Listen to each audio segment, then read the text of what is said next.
What is up, everybody? Welcome to another episode of the Sweat the Bet podcast, brought to you by OddsJam.com. OddsJam.com, bringing you the sports better, powerful tools to make smart decisions, help you stay profitable. Got to go check it out, guys. If you are sports betting, look, man, here are the signs. You're betting almost every day. You have 4, 5, 6 sports books. You're there already. Okay, so there's no denying it. You're a regular sports bettor. Then you got to check out OddsJam. Why bet blindly? Why bet by gut? Let us do some of the heavy lifting for you. Easy line shopping. Okay, spotting value with positive EV bets. Easy bet tracking. Okay, all the things in one place. Go check it out, oddsjam.com. At least sign up for the newsletter, get some free picks, do a test run. You can get one-on-one sessions, all of the above. So check out oddsjam.com. I am one of the hosts of the Sweat the Bet podcast. I am Andrew Kim, a.k.a. the Parlay Doc on Twitter. And back in action, Matt. How was the move across the country, Matt? Glad to have you back. Yeah, it's good to be back. Moves across the country are never fun. Every time I've moved, it's always like in-state, not that far. So I can always kind of do multiple trips. So it's very interesting having my entire life in a pod and in boxes and then arriving at the house and being like, well, now what am I supposed to do? But it went smoothly. We really had no hiccups at all, which is surprising with the move. Normally something happens, but I guess the only hiccup was we found out our couch didn't fit in the basement, so we had to get rid of that, which was tough. But nice. That happens. But no, it's good to be back. I'm still in need of a cool nickname when you introduce yourself, the Andrew Kim, aka the Parlay Doc, and I'm like, yeah, I'm Matt, aka nothing yet. We're still working on that. So. We put the call out before, but any ideas for a nickname will be appreciated for me. Matt_Firefest_Modi. Yeah. When I have a Firefest, yeah. Just kidding, man. All right, guys. So what we got in store for you today, we are going to be going through some of the recent NBA free agency signings, some of the trades that are done deals, some of the trades that we're hoping or waiting to happen. So we'll be going through some NBA offseason stuff. And of course, we're going to have some bets for you guys. So I got some MLB for today. I got a straight prop. I got a degenerate SGP plus. Okay. So look, hopefully these go better. I've been getting brutalized on women's Wimbledon tennis. And usually women's tennis is one of my things. But if you follow me on Twitter, it's been a bit painful for me the last few weeks.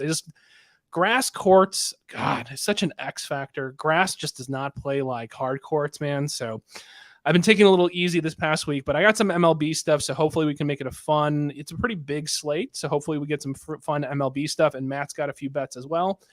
So why don't we kick it off with our traditional sweat, no sweat segment, where we kind of give each other a statement, get each other's take on it. So first, I'll kick it off. So Zion Williamson, I know he's been almost just, he's been almost like the butt of a lot of jokes this past season. He's been a punching bag. He's been a punching bag, and I think overboard, I think there's just been kind of this weird pendulum swing where there's a bit too much hatred towards him and stuff. And I get where some of it comes from, but look, he's signed a big deal. He says, I'm going to prove that I'm going to be a winner, blah, blah, blah. So look, here's my sweat, no sweat. We are going to see Zion Williamson in beast mode this season. He's going to be fresh. He's going to be healthy. He's going to pick up where he left off and be a dominant force on the interior. And look, he's got better pieces around him, right? With CJ and everybody. So we're going to see a pretty dominant Zion. He's going to be healthy. Everyone's been talking about his weight, but we'll see him be back in beast mode. Yes or no, Matt? I like that. I'll give that a no sweat.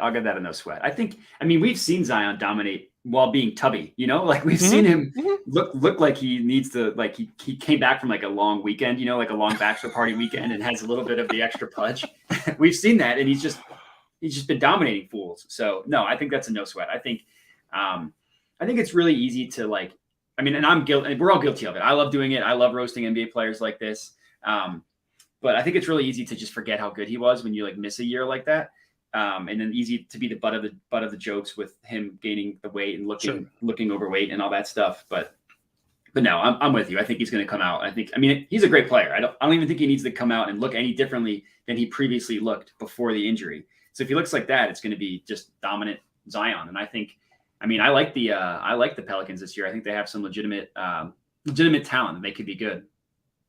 Let's go. So Says Steven Rivera, thanks for joining. Is that an Eagles poster, Eagles banner? Yeah, right. That is an Eagles one you got there? It's in the a flag, background, actually. It's a flag. Yeah. If you zoom in really close to, I'm not gonna. It's actually signed by Jeremy Maclin and Deshaun Jackson.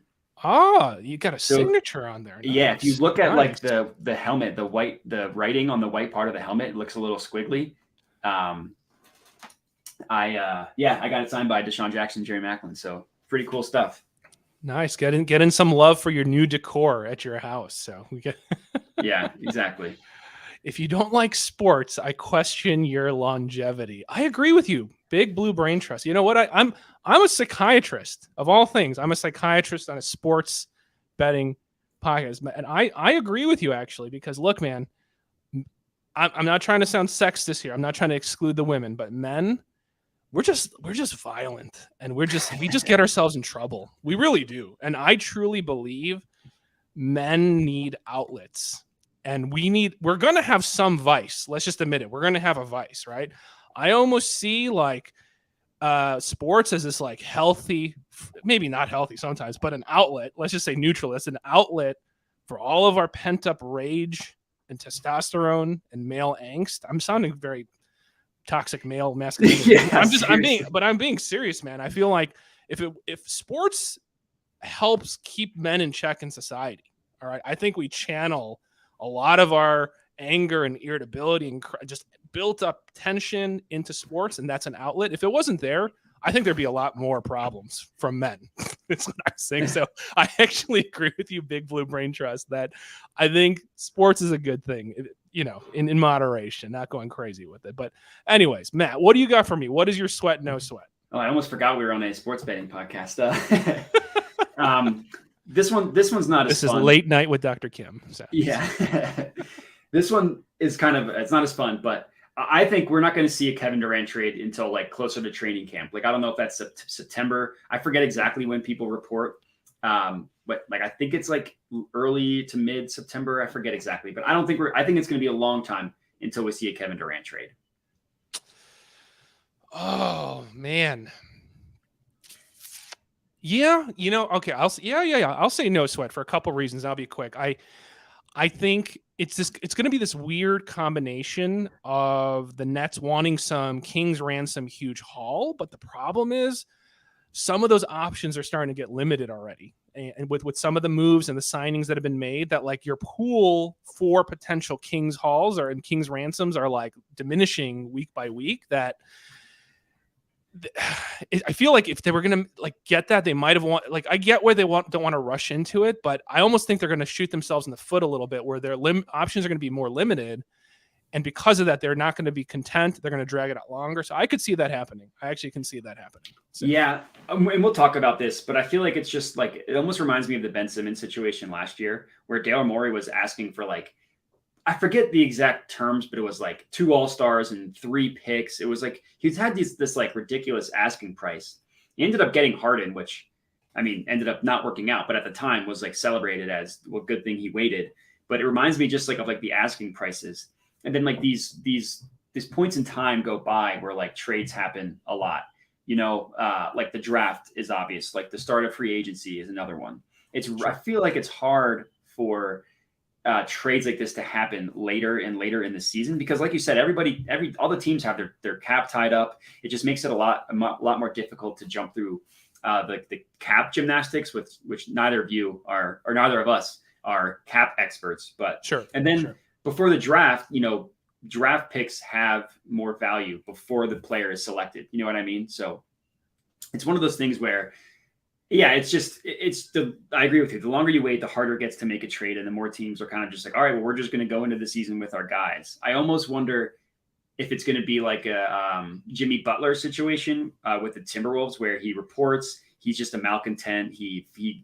But I don't know. Durant doesn't necessarily seem to be that type of guy, so I don't really know. But regardless, the Jimmy Butler trade didn't end up happening until like a month and a half or 2 months into the season. So I could see it being something like that, but. Regardless, I think it's going to be long. I think we need to buckle up. It's going to be a long time. Right. Yeah, I agree. I agree. And we got a comment here from Amber. Shout out to Amber. Thank you for joining. Said, would love to learn sports betting. I know nothing, including anything about sports. So thanks for joining us. For someone who's kind of relatively new to sports, we appreciate you signing in, listening to our live stream. Like here's my first, and I know I'm sounding so basic. My personal first, comment on that is sports betting. When you're starting off, especially, like I would say this applies to me personally. I think 98% of people out there is this should be for fun. Okay. And I really think you don't want to lose sight of that. This should be for fun. You should not come into this with the mindset of like, this is an investment. Like I'm investing in some, 401k or, stock portfolio. It's just, this should be for fun. You should enjoy it. It should be for fun. You should be betting with money that is budgeted, that you can afford to lose, that literally you can afford to lose. You will not lose sleep. You will not have raised anxiety or, just being on edge about whether it's going to win or lose because it will affect you financially. If you're going to be in that kind of position, my straight up answer for you is you're betting too much and betting with money you shouldn't be betting. So literally that should be the first thing you assess is this is a fun hobby. Yes. Can you make money doing this? Sure. I mean, obviously I'm talking about oddsjam.com, et cetera, but you should also go in with eyes wide open that this is a risk and this is gambling. As long as you understand that and you have fun with it, I think this can be a fun side hobby. So it's just, that's my only comment. It's just don't, as someone who's new to it, I don't want you to stumble across somebody's Twitter account who's like, follow me, I'm going to make you millions guaranteed. This is a lock. And you see a bunch of lock emojis.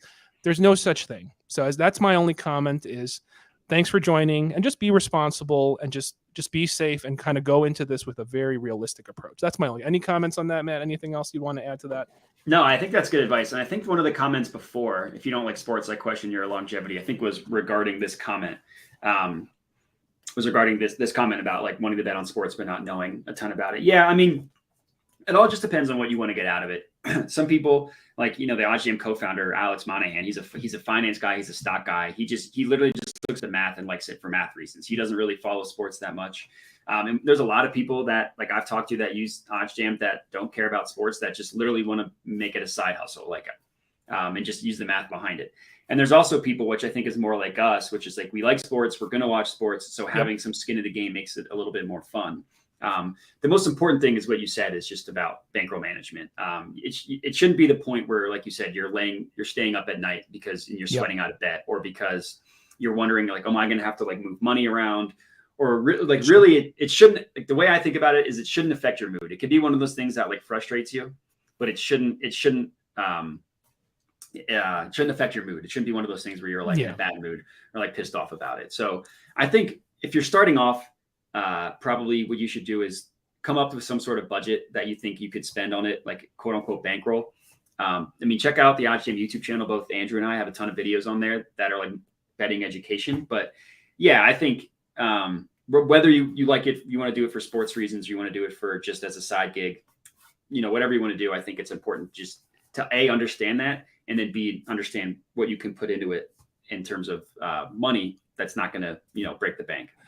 Exactly. And if you look at our YouTube channel, we're very realistic. We try to be grounded in this and not try to oversell anything. It's really more about like education, betting education, so you can make smart choices. Because look, sports books, typically the major ones, they don't go out of business. And you know why? They're in the business of making money. Okay. And that's what the whole concept of OddsJam is about. Like, you have to understand sportsbook have a huge advantage and an edge over us. They're making money regardless. Okay. So we're just trying to level the playing field a little bit to give some of that edge back. And look, you can make money doing this. I really think, though, that's the very small single-digit percentage. It's not the perception that social media puts out there, and you have to understand that. And just like Matt was saying, people like Alex, the co-founder of this, other guys who are, you always hear that term sharps, right? So what they're referring to are people who are just betting math. They're betting on numbers. They're betting on value. When they see an edge, they jump on it. They could care less about the drama and the narratives we're about to talk about today.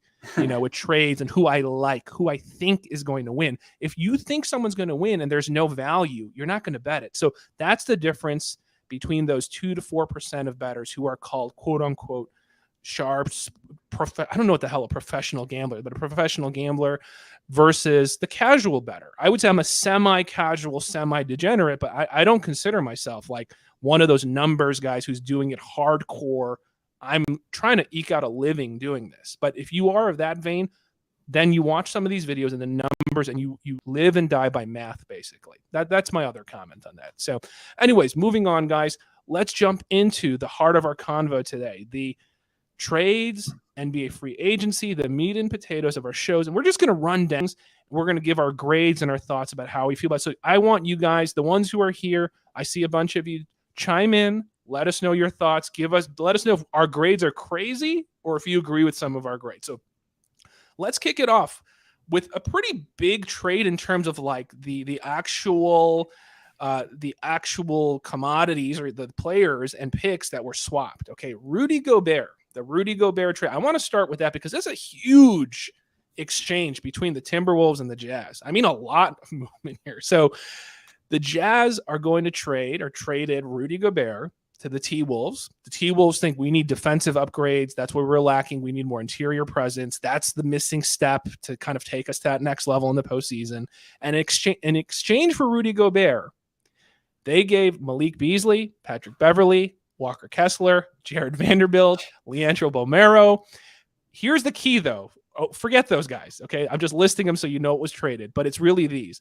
Unprotected first-round picks in 2023, 2025, 2027, and a protected top 5 pick in 2029. 4 first-rounders and all those other vets, role players, etc. for Rudy Gobert.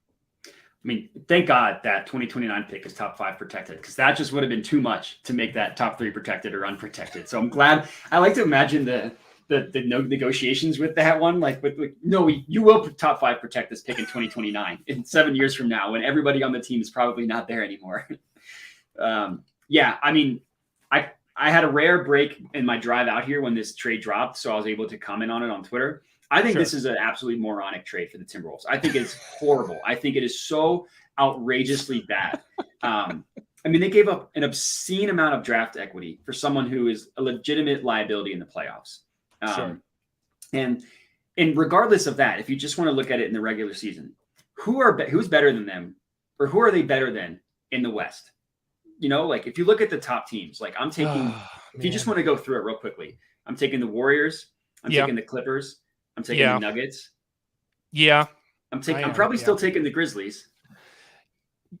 But okay, if that one's not a lock, we can.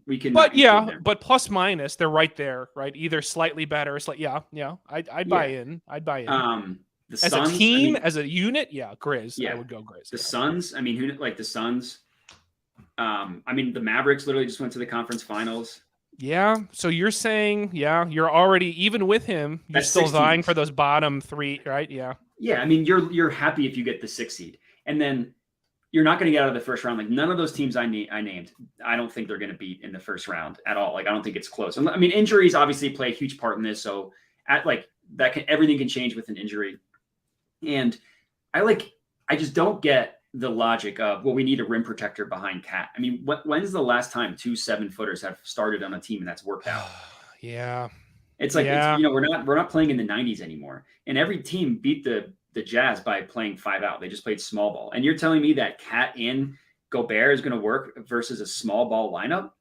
I mean, the perimeter defense on the Jazz was a huge problem. Why that didn't work? But the perimeter defense on the Timberwolves is not going to be any better with Karl Anthony Towns and D'Angelo Russell on the perimeter. Anthony Edwards has some spunk to him. I like Anthony Edwards, but I like AE. Yeah. I mean, Malik Beasley was a good defender. Pat Bev was obviously a good defender. So I don't know. I think this is just like a total stupidity trade for the Timberwolves, who have just been like an absolute joke of a franchise since Kevin Garnett left, and they just wanted to spice it up. Like I think this is going to go down as bad as the Nets trade did with for Paul Pierce and Kevin Garnett. Like I think it has that level of blow up potential. So last week when I did this show solo, I think it was right. Maybe this broke right before I went on, and I just, I was talking about it briefly, or maybe I'm misremembering, but initially I wasn't as harsh, but I've had more time to digest it and sleep on it. So you basically said everything I was going to say. So there's really not much more to me to add. My only comment is I'm shocked how much of a haul the Jazz were able to get for Rudy Gobert. That's really what stands out. A+ for the Jazz. A+ for the Jazz. I did not fathom that you would be able to get that many first rounders for Rudy Gobert. I really didn't. So, I mean, I'm just going to give my grades and I'll see what yours are, even though you were kind of the primary commentator on this. I'm going to give the Jazz an A. And I actually, over the past week or so, as I've digested it, I've actually devolved my grade. I think I was more in the C- C range, where I'm giving the T-Wolves a D+ on this. So I'm giving the plus out of respect to Rudy, because he's a good defender. He's won Defensive Player of the Year like 3 times. So it's not like the worst player is added to your team and you didn't make him tougher on the interior. But I just, like you said, for all the different reasons, the spacing, offensive concerns, you almost need more 3-point shooters around them, in my opinion. I don't know. I give the Wolves a D+, a Jazz a A. It sounded like you were giving the Jazz a A+. Yeah, I think that's awesome for the Jazz. I mean, like, they were going to have to blow it up. Everybody knew he was going to blow it up, or they were going to have to blow it up. Brian Windhorst had like this. He was like telling a scary story. I don't know. I'm assuming you saw that on the ESPN. Windhorst talking about the Jazz before the Gobert trade. Everyone knew they were going to blow it up, but to get 5 first-round picks, I mean, that from a team like, especially going out to 2029. Yeah, I think it was a great trade for the Jazz. And yeah, I think it's just so an overreaction, stupid trade for the Timberwolves. Yeah, no, I agree. So what do you guys think? So Christian Hoover agrees, says Jazz A+. So what do you guys think? Are we being too harsh on the Wolves, or do you think this was just giving up too much for a defensive player? What do you guys think? Are we being too harsh on the Wolves? What's your take on it, guys? So someone on Twitter, when I initially was posting about it, said that, I commented like, this is one of the worst trades I've ever seen. And so that someone was like, thought that take would not age well over the course of time. And I think they could be fine in the regular season. I mean, that's not what my problem is. The problem is postseason. The problem is the postseason. So, I mean, I think a lot of people that disagree with what we say are going to laugh at us in the regular season when they win like 50 games. Well, look, you see the Wolves playing them, giving max effort, or at least close to max effort, versus the Clippers in the regular season. But what does that mean? Kawhi doesn't even start playing and trying until the postseason. PG, that's true. Yeah, about the right. So I'm agreeing with you, saying like, I'm not even going to put much weight into whatever the Wolves win against premier elite teams in the regular season, because those elite teams could care less. They just want to make sure they're seeded okay, and then they're going to turn it on when the postseason starts, right? I mean, or at least attempt to turn it on when the postseason starts. So yeah. There we go. J-Miz said, we both clicked it at this exactly. Instead of giving 5 first-round picks for someone to play defense, how about you teach your 7-foot center to play defense? That is the perfect, J-Miz so far comment of the episode right there. Yes, the perfect way to sum up exactly what we just said. So here we go. All right, next one. Let's move on, guys. So next, this is not a trade, but more of just a signing. Bradley Beal. Okay, so we're on the Bradley Beal topic. So to sum it up, Bradley Beal, he signs for this huge max deal to re-up with the Wiz, $251 million. Oh, God, just give me one. Just give me one, Bradley. Just give me one. One of those 250. Give me the one out of that 251 just to make it an even 250. $251 million. Also, interestingly, a full no trade clause, apparently. That's I wasn't aware of that. So, yeah, so that's crazy. I didn't realize in my mind, with being a player-driven league, I was shocked that he's only the 10th player, apparently, to have a full no trade to that level, where apparently he's joining the ranks of LeBron, Kobe, Tim Duncan. He's one of 10, apparently, with not like a limited or a partial no. It's like a full no trade clause. So shocking that in addition to the huge money, congrats to him. I mean, I'd take that money too. I'd take that money in a heartbeat. I don't care what team I'm playing on. You can have me on Team of Scrubs. I'll take $251 million. I'm going to tell you right now. And to get a no trade clause. So, okay. So right now, barring other moves, Okay, they picked up DeLon Wright, which okay, whatever, Yeah, serviceable player. DeLon Wright. They have Porzingis. Nah. Just remember, he didn't even play with Bradley Beal this past season. I don't even think a single game, maybe, right? So Yeah, because Brad Beal was shut down. And then yeah. So we'll see. But I'm not a huge Porzingis fan. I'm really not. He stinks. He stinks. I think he's terrible, honestly. Yeah. So Porzingis, Wright, Kispert, okay, Denny, Rui. So that's your makeup, right? That's going to be like, unless you make some moves, some core with Bradley Beal. So knowing that that's what you're working with, you as a let's play role play here as the GM for the Wiz. I mean, like, I don't know. I mean, do you feel like I made this move because there was no other options out there, or you're like, I'm all in on Bradley? This was a smart move for us as an organization. No, I think it's like I mean, as a GM, I'm saying, thank God, like we're not stuck. We're like, at least someone cares about us now because Brad Beal's an absolute. I mean, Brad Beal's an absolute stud. He's a stone cold killer. And take your money. I don't really have anything negative to say about Brad Beal. Take your money, and you have to respect. I mean, I don't really know how much of it is commitment and loyalty to the Wizards, or how much of it is actually just like, you can pay me how much? Yeah, okay, I'll sign. But it's just sad because like he's such an awesome player, and he's just going to rot away in mediocrity for the rest of his career. Like they're not going to win. I would be shocked if they won one playoff series the rest of his career. I don't even think that team is good. Like, are they even a top 10 seed in the East? Oh man, I guess let's do that exercise you did with the West. I mean, so we have the Celtics, right? The Celtics, the Heat, the Sixers, the Bucks, the Raptors. I mean, Raptors, Bulls are going to be above them. Bulls, I would take the Hawks. Hawks for sure, yeah. The Cavs, I think the Cavs are going to be good again. Cavs have a bright future. Cavs for sure. So yeah, I mean, even right there, like the Hornets, maybe. Yeah. I mean, so we're already talking 9-10, right? 9-10, yeah. Yeah. I mean, that's what you're competing for. Unless like one of those young guys hits, like Johnny Davis, unless he hits, like you have to hit on like a mid to late first round pick or like a second round pick. But I just don't see it. I just think, honestly, I think what happened is the Wizards, like they didn't want to tank. They didn't want to tank. So they were like, we don't want to hit rock bottom. We're fine. Maybe getting the 8th seed, maybe getting into the playoffs. We're fine with that. So whatever. They kind of like to a lesser degree what the Timberwolves wanted to do. Like the Timberwolves were trying to get from like mediocre to good, whereas the Wizards are just saying we're fine with mediocre. Like that's just what it's going to be.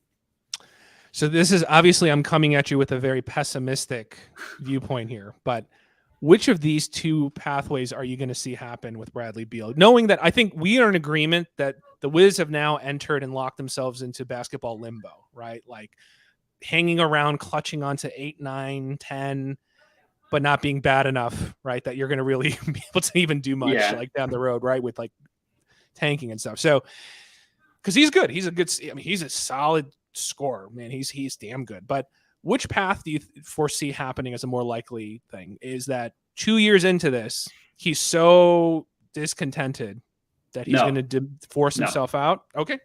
Or that would have already happened anyways. He will fade into a John Wall career arc where he just becomes irrelevant. The John Wall thing is tough because that was like 100% injury related. To some degree. I think he's checked out halfway. Yeah, I mean, I guess the problem with John Wall is he never did a good job of taking care of his body when he was younger. So now he's dealing with those. He's paying for those sins. No, I still think the latter, the second one's more likely. If he was going to get discontent in Washington, it would have happened any of the past 5 years. Oh yeah, at this point, I mean, he can soothe himself exactly what he signed up for with the stacks of Benjamins every night, and just remind himself that he's got $251 million. Whatever after tax, what is that? 150 million. Tax probably like 40% of that. Yeah, man, he's sleeping like Mr. Krabs with money in his mattress. Like, my dream is to be on an NBA minimum vet salary, just riding the bench and just enjoying the perks. I'll take that. I'll take that. Like Udonis Haslem has it right. He never plays. Yeah, man. He just yells at everybody on the sidelines.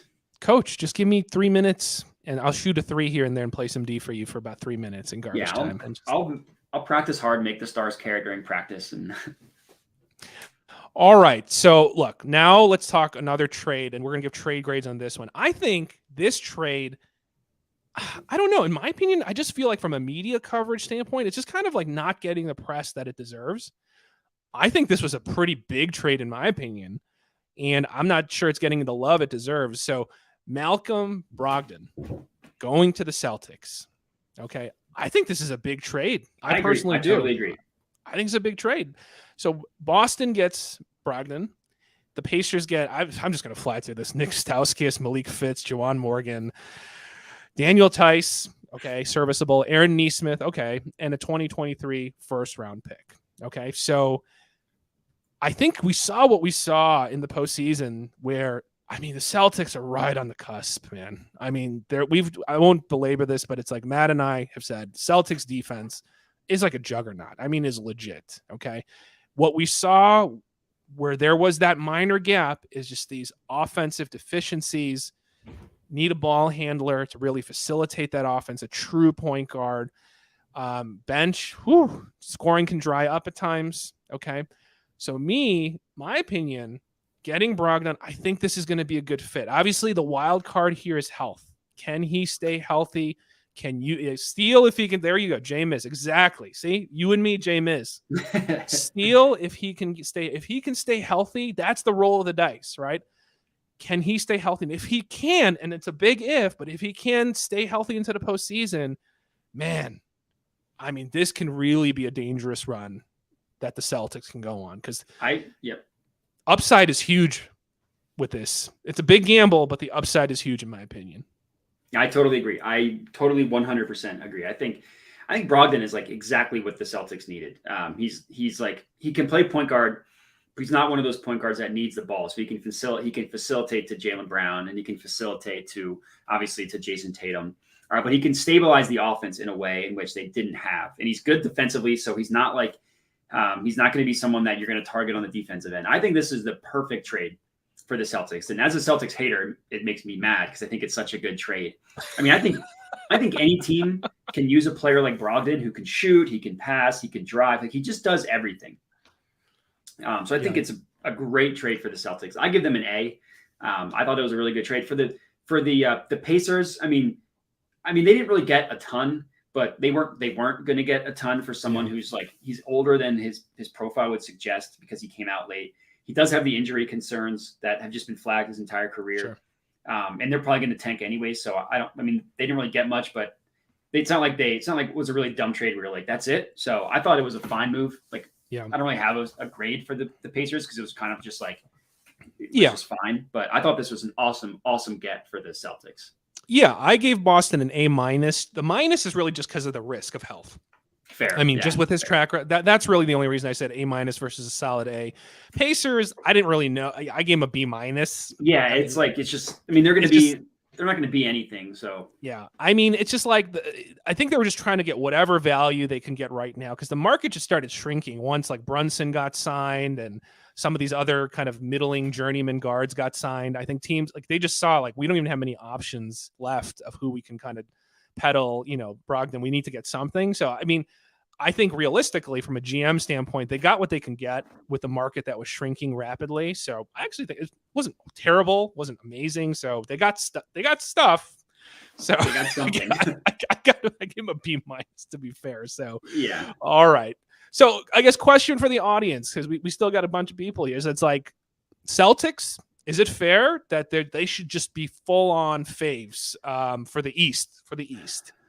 That with this move, this puts them over the top where they should clearly be the favorite coming out of the East going into the start of the season. Yes? No? Is that too dramatic? Too much recency bias with what happened this postseason?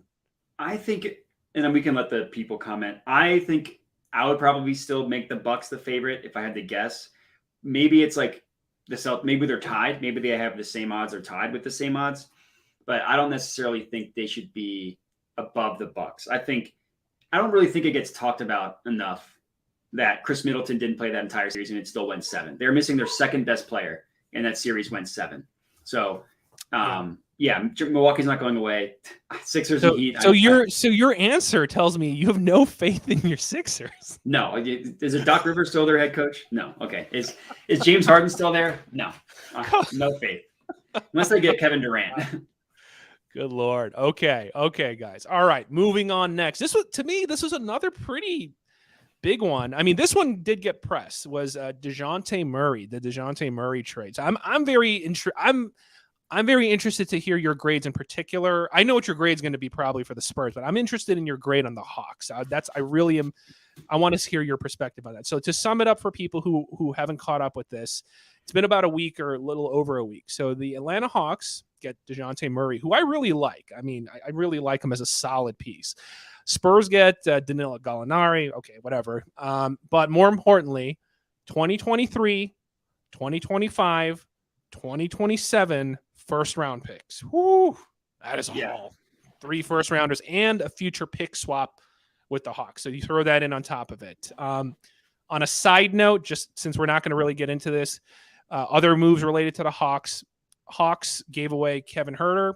They get Justin Holiday, Maurice Harkless. So the mindset, in my opinion, is they're getting some wings now to complement these two guards, the tandem of Trey and Harkless, just to, get some length, corner 3 guys, whatever. They get a 2024 first round pick, top 14 protected. So they're flipping Huerter for a pair of wings to complement the new duo, Trey and Murray, and trying to get some draft equity back. So that was the additional moves that were made by the Hawks that were relevant to this. So this one was interesting. Okay, so I'm just going to save time here. Spurs, I give them an A. I mean, I think we can both agree on that. That's an easy one. So we're going to move past that. Where the controversy is, it's where the split is, I think, in the media, in other social media, sports talking heads, is the grade on the Hawks. And some are pretty high on it. Some are pretty low, like really low. Some are saying F, D, and, others are kind of middling. I'm going to be quick because I already did this last week on our podcast episode. So I'm just going to give my bullet points of the concerns and the positives. The concerns would be, look, both are relatively ball dominant.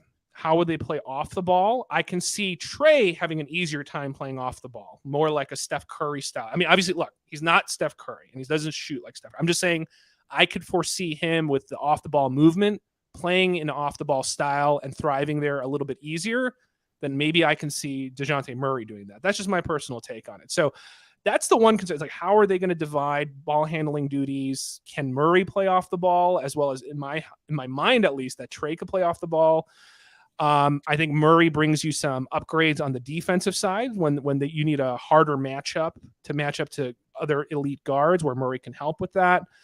But I don't think the addition adds, puts them to that super next level to make a leap to the elite teams in the East. So I think as long as you envision this is a stepping stone, and this is still a multi-year project, with the risk being, will Murray stay down the road and re-up? So that's where some of the complexities are. It's definitely, in my opinion, not a win now, put you over the top now move, but I can see this if this is a 4-year plan, fine. So I don't know. I mean, those are some pluses and minuses.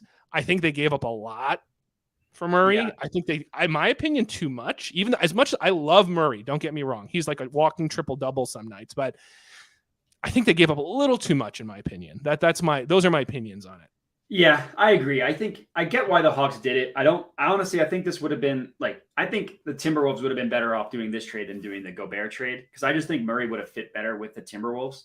But I get why they did it. They gave up a ton for a player that's good, but he's not great. Like you said, he's not going to put you to the next level.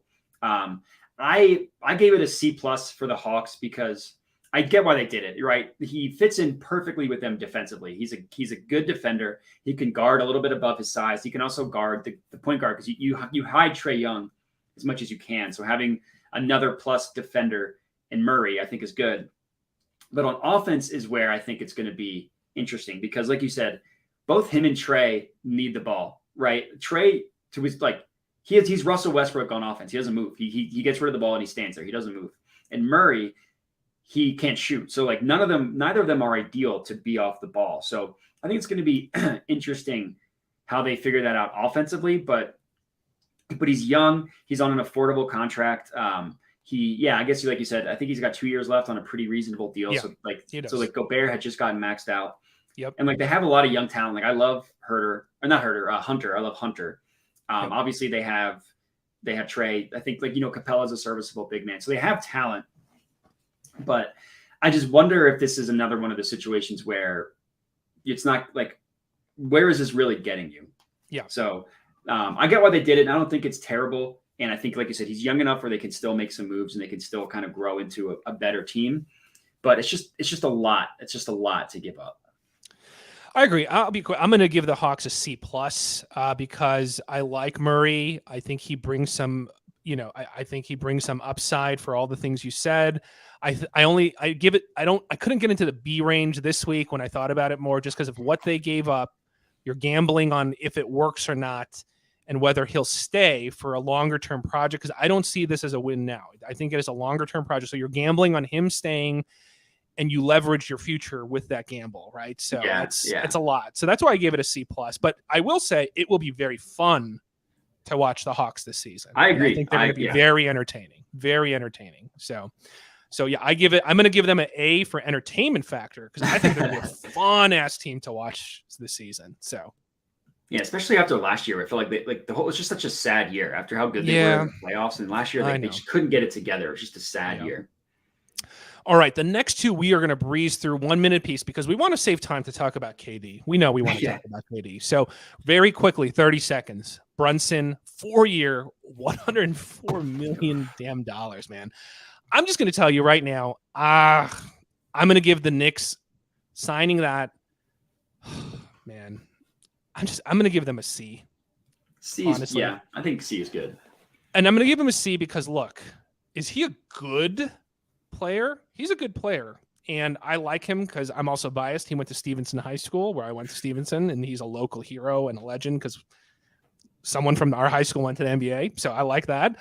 But he's not, I like him. So I hate saying negative things. It's just, I don't see him. He's not a 1A. He's not a superstar. And you're going to give him 100. I mean, I know non-superstars get a ton of money, but I just don't know what that does in the long run, in the big picture. He doesn't put you over the top. He's a nice complement to a superstar. So I don't know, man. Unless there's another big splash move like KD's going there or something, like I don't know. That's why I can only give that a C. Your thoughts? Yeah, I agree with you. It's a classic Knicks overpay. Yeah, Knicks overpay. Basically. My guess is why they did it is just so they could just become more attractive to like the next person, right? They get Brunson, who people seem to like Brunson. He's a good player. He's easy to play with. So I'm guessing they're trying to make themselves more, like I said, just more attractive for the next superstar. But as it currently stands, like this is just a weird Knicks team that's like horribly put together. Like they need shooters, both like their best players, Randall, the guy from Duke who's RJ Barrett, and then now Brunson. They need space. Like that's how they're good. They need space around them. And none of them are really plus shooters. Brunson can shoot. He can get hot. He did a little bit in the playoffs. Randall had like one just completely outlier season. He's not a good shooter. And then Barrett is kind of hit or miss.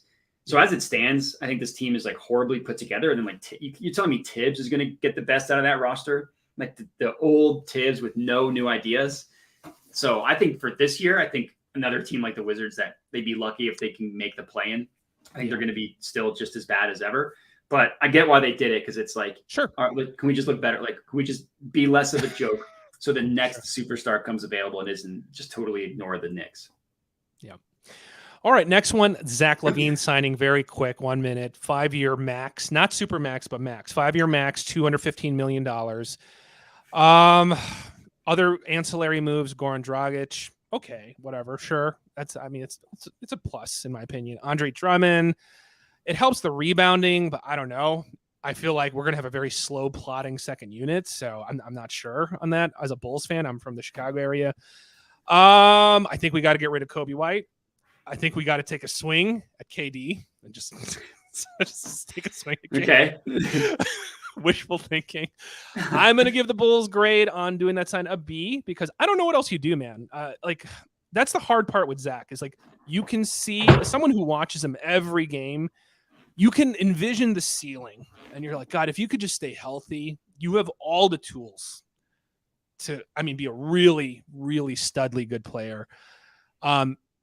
Having him with DeRozan, with Lonzo Ball hopefully being healthy, Vucevic, like I don't know what else you would have done. So that's why I'm just like, you can't lose that talent and you got to see this squad healthy. So I give him a B. Maybe I'm a little biased because I'm a Bulls fan. I'm giving him a B for re-signing him.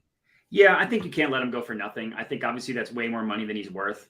But agreed. Yeah. I think it was kind of just, it was one of those things that's like, like check as expected. Like it made sense for both parties. Like the Bulls didn't want to lose the asset. He's a good player if he can stay healthy. But for him, he's had enough knee trouble where it's like, just get your money and then figure it out later. So I think it's kind of like a B's good. C plus I think is kind of in that range. Like it's not a home run. It's not a train wreck. It's kind of just like, yeah, that's what they should have done. That's what both sides should have done. Yep. All right. Last one, the juiciest, where we can now just fantasize and talk about things. The ones that people really want to talk about.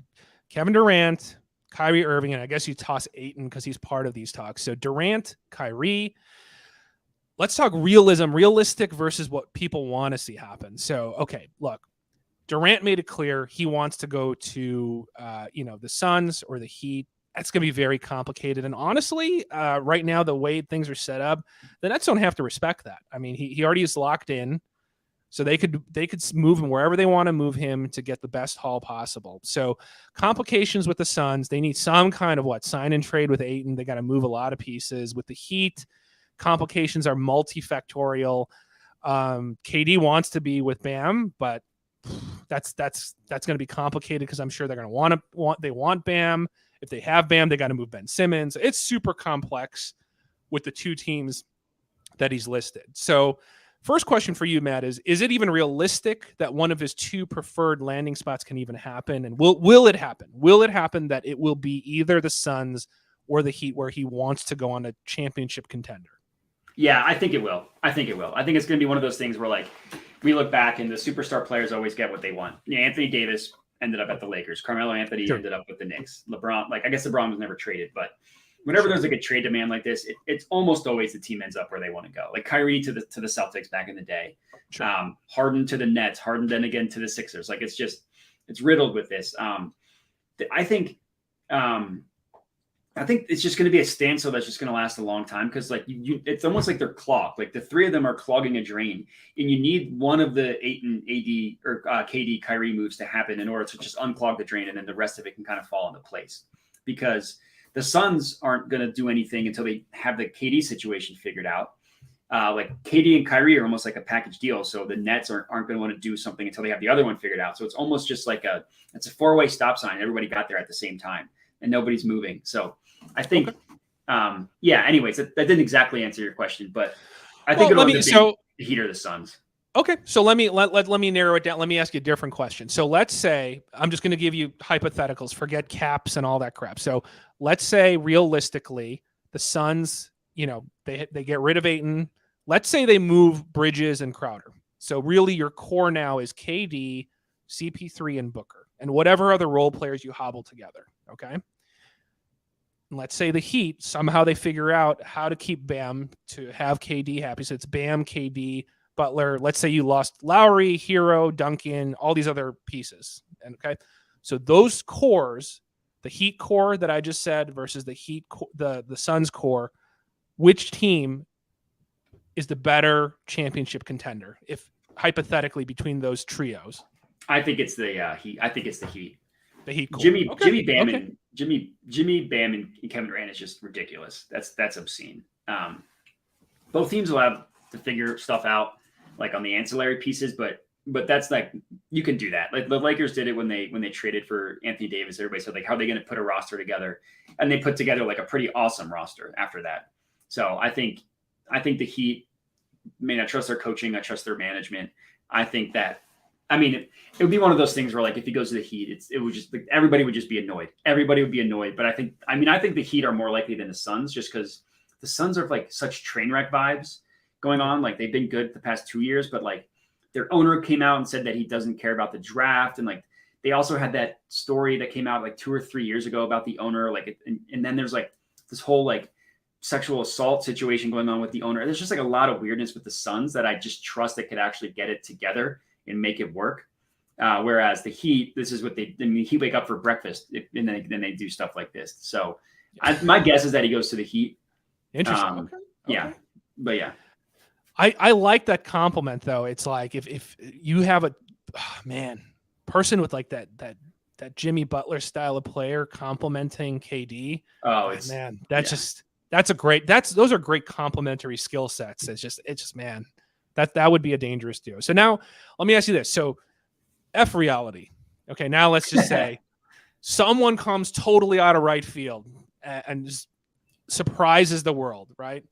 What would you like? What would be like a fun surprise destination? So I don't necessarily have a fun surprise destination, but I listed the things that would be the funniest to happen. Let's go. Let's go. Probably not realistic. Okay, number one, he stays in Brooklyn. Russ comes over in a Lakers trade, so then it's him and Russ back together again. him and Russ okay. And Ben Simmons. Okay. That would be hilarious. I think going back to Golden State, I want to see, just because like some men just want to watch the world burn. Like I just want to see the what happens if he goes back to Golden State and then they just like recreate that super team. I think would be hilarious. I think him being traded with Kyrie to the Lakers, I think would be great. Him, LeBron, and Kyrie on the Lakers would be just must see television. What a reality show that would be. I mean, yeah, that would be absurd. And then of course the Sixers. I mean, how much like him, Harden reunited again for the third time. Him and Embiid, who would like have mutual respect, but also have beef when they play each other. And then Doc overseeing all of them with like the least creative offense in the entire world with like these three ridiculous talents, I think. Those are my top four, just most fun, just chaotic destinations. I don't really list anything that would be fun for like actual basketball reasons, because that's boring. But that's it. Those are my four.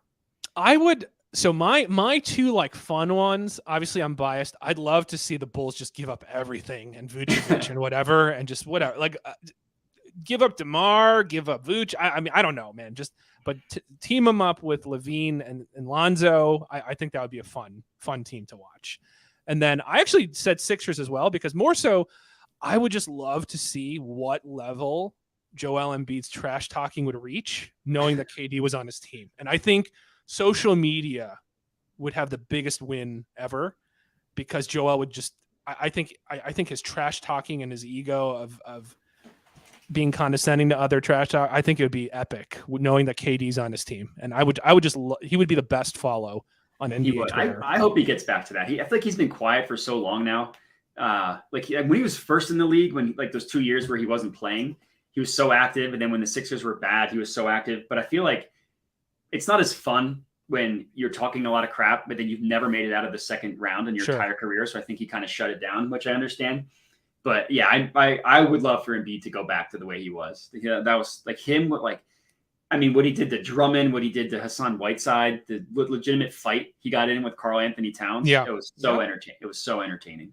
Yeah, so for the sake of Joel's social media career, I think we got to make this move happen somehow. So, well, I mean, if we have to make it happen, I guess I'll be okay if he goes to the Sixers. Okay, last one, 30 seconds. So where do you think Kyrie's really going to end up? I don't even really care about Kyrie. I mean, I listed fun destinations. He's going to the Lakers. He's 100% going to the Lakers.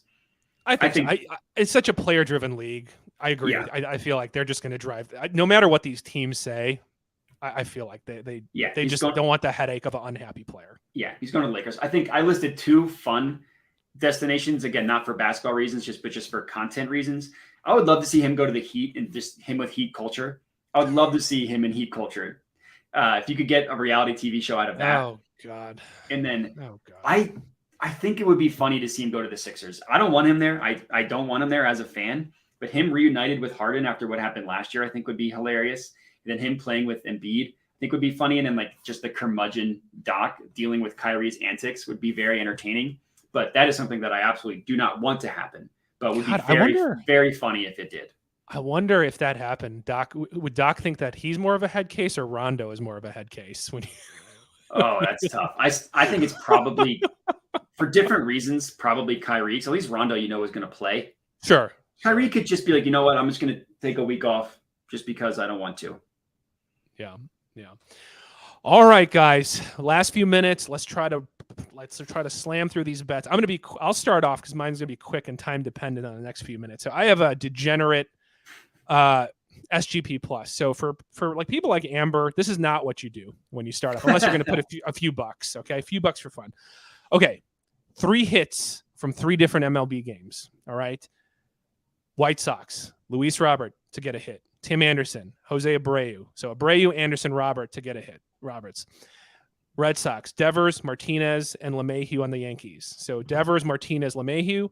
And then in the Dodgers game, Trey Turner, Mookie Betts, Freddie Freeman. So all 9 of those guys, just one hit. Give me one hit, guys. Plus 1452, $35 to win 508 profit. Let's go, degenerates. One hit apiece, 3 hits in 3 games. Let's do it. I had a fun DGen one, but it already lost, so I don't even have anything to add there. I have 2 WNBA plays. I'm on a hot streak at WNBA, 5 in a row. Of course, now that I say that, both of these are going to lose. No. There's no cooling off. We're going to keep it. Let's go. Give us. So number one, I put a risk-free bet on this, $500. It's one of the bigger bets I'll make. The Chicago Sky -5 first half spread. Chicago Sky -5 first half. First half spread. I don't know. I locked that in this morning. I don't know what that line is currently at, but I mean, the Sky have the 2nd best offense and the 5th best defense in the WNBA. They're playing the Fever, who have the worst offense and the 2nd worst defense, or the vice versa. A really good team against a really bad team is really all you need to know. And in that same game, I took the over, the Sky Fever over. The team total? Oh no, the game total. The game over. Yeah. Okay. What did you get? I got it at 168. I actually think you could get a better line. I think that one is a situation where I did not beat the closing line. Gotcha. But I got it at 168. But again, like the Sky just have such a ridiculous offense, and the Fever are so bad on defense that I could see it being a game that's like the Sky put up 100 points, and then it's just garbage time for so long, which garbage time generally leads to over because teams just stop trying. So gotcha. Let's see what it's at. I can check what it's at right now. So I'm on right now. The total is set at about 167.5, so you can get it a half point. You can get it a half point better. Gotcha. But yeah, those are my two WNBA plays, hoping to keep the streak alive. Okay, but your stronger one is the Sky -5. It sounds like correct. Gotcha. All right, last one I have. I think some of the people on the stream talked about this one who are on the opposite of me. So I'm going to oppo, I guess, from some of our viewers. Yankees Red Sox total on the game over 8.5 runs, -114 on Barstool. I know Cole is on the mound. I get it. So I totally understand the under. I understand you. But if you look at last season, right, if you look at his track record against the core of the Sox, a lot of who are still there, 13 runs given up in 22 innings, guys. Okay. So even though he's solid, I don't know about this unit, though. Against this unit, wind is blowing out a lot tonight. So wind blowing out, not a great track record against this specific lineup. So I don't know, man. I'm going to hope that between that and between the fact that the pitcher on the Red Sox, Winkowski, 5 days ago, he said he hates Wrigley Field. He's very underwhelmed by it. He said it was underwhelming. I don't get why people like Wrigley. It's just another field. Fenway's so much better. You know what, man? Fenway has a tall wall. Get over it, guys. Okay? It's a tall wall. So the fact that he talked badly about Wrigley Field, one of my hometown field with the Chicago Cubs, screw you, Winkowski. I hope the Yankees light you up. And Cole does poorly against the lineup he did not fare well against last season. Then I'm going to run with the over. I'm just doing a half unit over 8.5 runs, -114. So for me, a half unit's like to win $50. I'm going to bet 55, but like 55-ish on this. -114 on Barstool. I like it. I was looking through because being new in Colorado, I can take advantage of all like the new user sign up bonuses. So I actually put another risk-free bet on that game going under. So we'll be on opposite sides. Oh, okay.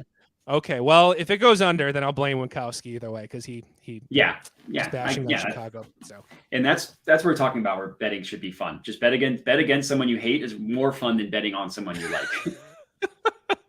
Exactly. All right, guys. Anything else, Matt, before we wrap up for today? Nope. I'm good. All right. Thank you, guys. We really appreciate it. It makes it so much more fun. We appreciate you joining in, even though it's NBA offseason, NFL offseason. We love the interaction. We love the NBA drama. It's like a soap opera, guys. So thanks for chiming in with all your opinions and stuff. So, let's root for these bets. Some of the bets were on the same side. Some of the bets were on opposite sides. But let's just bet. That's what sports betting's about. Check out oddsjam.com. Check out every social media platform, guys. We are on TikTok. We are on Instagram. We are on Twitter. We are everywhere, okay? So check us out. Follow us. We appreciate some of the core following we're getting. Learn, get smart. Let's win some bets, guys. Have a good night, everyone. All right. See you guys.